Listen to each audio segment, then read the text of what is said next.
1990 এর দশকে ওয়েবের প্রথম উত্থানের পর থেকে বর্তমানে ইন্টারনেটে প্রচুর ইভলিউশন হয়েছে। অর্থাৎ ইন্টারনেট একটি বিবর্তিত স্থানে পরিবর্তিত হয়েছে, যা শুরু হয়েছিল তথ্যের ভান্ডার হিসাবে, যেমন একটি নিউজ পেপার যেখানে একটি ওয়েবসাইটেতে সকলে আসতো, কন্টেন্ট পড়তো এবং হয়তো কিছু ফটো দেখে চলে যেত। কোনো ইন্টারেকশন অপশন ছিল না। তারপর এলো ওয়েব 2.0 এবং হঠাৎ করেই সকলে একজন ভিজিটরের বদলে একজন ক্রিয়েটর হয়ে উঠল, যেটা আপনি এবং আমি ব্যবহার করছি, যেমন ফেসবুক, ইনস্টাগ্রাম, ইউটিউব এবং আরও অনেক সোশ্যাল মিডিয়া। এবং এটি এমন একটি জায়গায় পরিণত হয়েছে যেখানে সকলে একে অপরের সাথে যোগাযোগ থেকে শুরু করে নিজেদের এক্সপিরিয়েন্স শেয়ার করে নিচ্ছে। আজ ইন্টারনেটের বিকাশ অব্যাহত রয়েছে এবং এর নতুন অবতার হলো ওয়েব 3 বা web 3.0। Web developer, content management, IT professional এবং আরও অনেকে এই ফিল্ডে কেরিয়ার এক্সপ্লোর করতে শুরু করেছে। হতে পারে এটি ওয়েব 3 এর স্টার্টিং পয়েন্ট, কিন্তু এটি কিভাবে কাজ করে তা বোঝার মাধ্যমে আপনি যে ফিল্ডটি এক্সপ্লোর করতে চান তা আপনাকে নির্ধারণ করতে সাহায্য করতে পারে। ইন্টারনেটের এই গল্পের নতুন অধ্যায়টি শুধুমাত্র এটির এভলিউশন নয়, it's about revolution. AI and Web3 technology. Web 3.0. Web 3.0. Web 3. Web 3. Web 3.0. Web 3.0 or Web 3 is the future of the web isn't just coming. It's here and it's growing fast. তো সব থেকে বড় প্রশ্ন যেটা আপনার মাথায় আসতে পারে, এই যে আমরা ইন্টারনেট ব্যবহার করছি ওয়েব 2.0, যার মধ্যে এমন কি ত্রুটি বা অসম্পূর্ণতা রয়েছে যার জন্য আমাদের ওয়েব 3.0 প্রয়োজন পড়লো? ডেটা প্রাইভেসি অ্যান্ড সিকিউরিটি এই শব্দটি নিশ্চয়ই শুনেছেন, আর এটাই হলো ওয়েব 2.0 এর মেন প্রবলেম। বর্তমানে কেবলমাত্র একটি দুটি কোম্পানি আছে যারা পুরো ইন্টারনেটকে রুল করছে, যেমন গুগল 88.57% সার্চ কন্ট্রোল করে এবং ফেসবুক আছে যারা আপনার আমাদের ডেটা নিয়ে টার্গেটেড অ্যাডভার্টাইজমেন্ট চালায়। আর এটাই হলো ওয়েব 3.0 এর প্রয়োজনীয়তা, যেখানে প্রতিটি ইউনিক ইউজার নিজেদের ডেটাকে কন্ট্রোল করতে পারবে।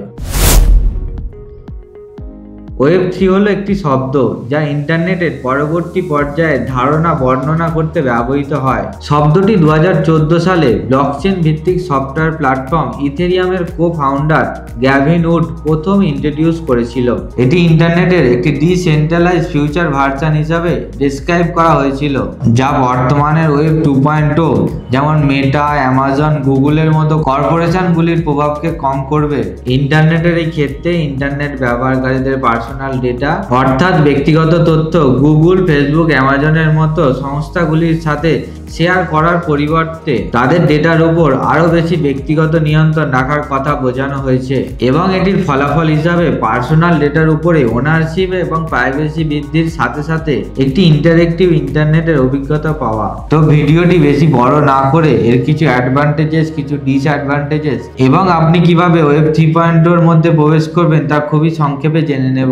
ওয়েব 3 এর অনেক সুবিধা এর ডিসেন্ট্রালাইজ স্ট্রাকচারকে ভিত্তি করে, যা ইন্টারনেটের নিয়ন্ত্রণ বড় বড় টেক কোম্পানিগুলির কাছ থেকে নিয়ে যারা এটি ব্যবহার করে তাদের কাছে স্থানান্তরিত করবে।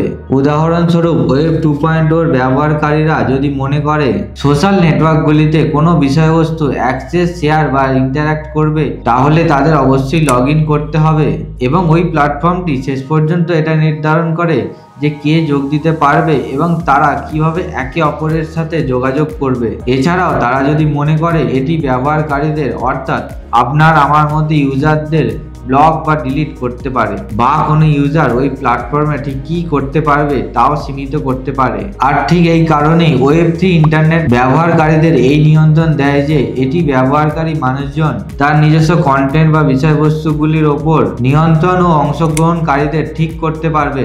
এটি ছাড়াও এই ডিসেন্ট্রালাইজ ইন্টারনেটের আরও কিছু বেনিফিট রয়েছে। ওয়েব 3 এর ব্যবহারকারীদের একে অপরের সাথে ইন্টারঅ্যাক্ট করার সুযোগ আরও বেশি বৃদ্ধি পাবে এবং তারা ওয়েব 2 এবং ওয়েব 1 ওয়েবসাইট এবং প্ল্যাটফর্মের তুলনায় higher level of engagement experience লাভ করবে। ওয়েব 3 এর ইউজার্সের কন্টেন্ট কনজিউমার্সদের থেকে বেশি, তারা ওই কমিউনিটিটির মালিক যারা প্ল্যাটফর্মটি অংশগ্রহণ করার জন্য কিছু ইনসেন্টিভ পায়, কিন্তু এর পরিবর্তে প্ল্যাটফর্ম অ্যাক্সেস করার জন্য ইউজারদের ব্যক্তিগত ডেটা ট্রেড করে না। সমস্ত নেটওয়ার্ক ব্যবহারকারীদের নেটওয়ার্কের ডাটা অ্যাক্সেস এবং পরিষেবাটি ব্যবহার করার অনুমতি রয়েছে। ওয়েব 3 এ আপনার পরিচয় আপনার ডিজিটাল ওয়ালেটে সংরক্ষিত থাকে। আপনি অনলাইনে যা করবেন তা জনসাধারণের জন্য খোলা, তবে আপনি যদি মনে করেন তাহলে আপনার পরিচয় গোপন রাখতে পারেন।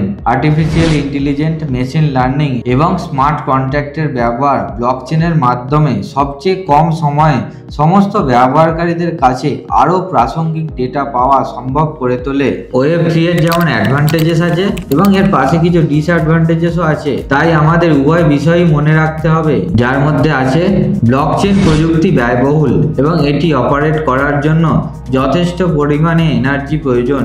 যেহেতু ওয়েব 3 এই প্রযুক্তিতে কাজ করে, তাই এটি পরিচালনা করতে একটু বেশি খরচ বহন করতে হবে। ওয়েব 3 প্ল্যাটফর্ম এবং অ্যাপ্লিকেশনগুলির সম্পূর্ণ সুবিধাগুলি অ্যাক্সেস করার জন্য পুরনো ডিভাইসগুলিতে যথেষ্ট মেমরি বা ক্ষমতা নাও থাকতে পারে, তাই ব্যবহারকারীদের নতুন ইকুইপমেন্টগুলিতে ইনভেস্ট করতে হবে।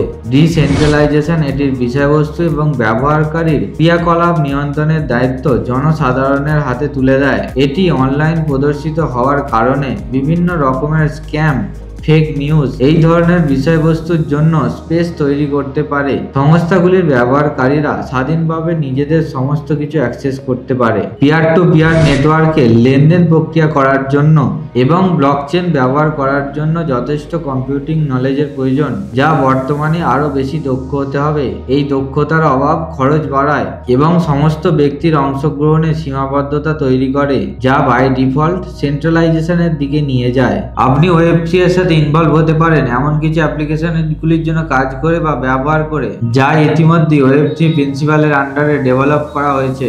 এই কোম্পানিগুলি টেকনোলজি সেক্টরের মধ্যে কাজ করে এবং নেটওয়ার্কিং, ক্রিপ্টোকারেন্সি ট্রানজ্যাকশন, সফটওয়্যার ও ইনফ্রাস্ট্রাকচার সলিউশনের মতো পরিষেবাগুলি অফার করে। এবং এই ওয়েব 3 মার্কেট অর্গানাইজেশনগুলি হলো হিলিয়াম সিস্টেম, কয়েনবেস গ্লোবাল এবং হার্ডেলের মতো কোম্পানি। ওয়েব 3 এর জার্নি শুরু হয়েছে, আর ভবিষ্যতের ইন্টারনেটের এই ভিডিওটি যদি আপনার কল্পনাকে জাগিয়ে তোলে তাহলে সকলের সাথে শেয়ার করে নিন। ভিডিও সম্পর্কিত প্রশ্ন বা ভিডিও সম্পর্কিত কোনো সাজেশন থাকলে অবশ্যই কমেন্ট করে জানান। Until my next video, keep exploring the endless possibilities of this digital universe.